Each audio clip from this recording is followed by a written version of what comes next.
السلام عليكم ورحمة الله وبركاته. اللهم صل وسلم على أشرف المرسلين. نرحب بكم من جديد، دائما معكم سيف.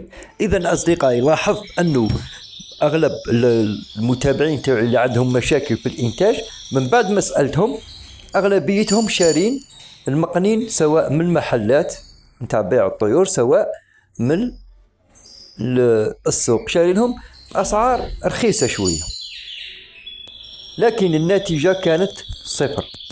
علاش؟ لأنه صاحب المحل عمرك ما راح تلقى عنده سلعة مليحة. السلعة المليحة حتى لو كانت تلقاها راح تباع بسومة غالية بحقها. ماشي نتايا باينة باللي لابومال تاع المقنين واجدة، باين السعر تاعها وانت تجيبها بنص السعر، ما كانش منها. صاحب المحل كي يشري السلعة اللي ما تصلحش حقيقة.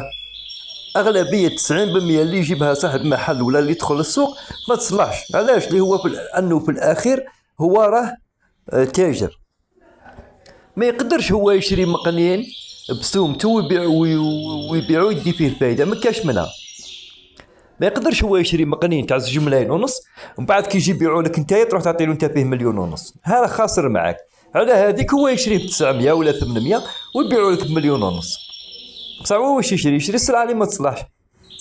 أنا واحد من الناس عندي المشتريين تاعي، لما يكون عندي مقنين مليح ويتصل بيا واحد ولا يكون عندي الإنتاج تاعي حاجة مليحة نبيعها سواء صديق ولا واحد من المتابعين، بصح حاجة ماهيش مليحة والله ما نقدر نبيعها لهم، نحشم على روحي لأنه هنا نحن نخسر المصداقية تاعي، ولازم نبيعها. لما نبيعها نديها للمحل ونصارحه ونقوله بلي هذا المقنين ما يغنيش ولا هذا المقنين مخلوع ولا خدش على بالي بلي هو يشريه مادام السعر تاعو راح يكون ناقص.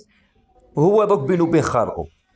كان بكري واحد الوقت كانت تصرى عندي مشكل في الانتاج، كانت عندي انثى تبيض وما تحضنش ودير لي المشاكل. كنت لما ندير البيض تحت انثى كناري ما نبيعش الفراخ الاصدقاء نتاعي. دوك لا حب يديهم واحد من الاصدقاء راني نقول له بلي هادو زايدين تحت كناري نبيعهم له ب500 ولا ب400 ولا ما يحبوش يدوهم، يحبوا يدوا سلعه واحده اخرى اوتوماتيكمون راح نديهم عند صاحب محل ونصادقوا نقول له بلي هادو زايدين تحت كناريا.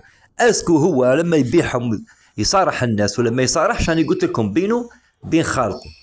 لان نشوف هو اغلبيه المحلات تلقى عندهم مثلا بلايص هكاك تلقى عندهم يبيعوا في المقنين باطل، هو ما يسومتو مقنين تاع 2 ملايين تلقاه يبيع فيه ب 12 3، معناتها هذاك المقنين في حاجه.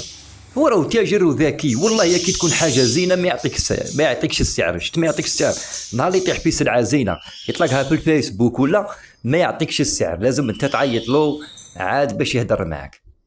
حذاري خاوتي وشكرا.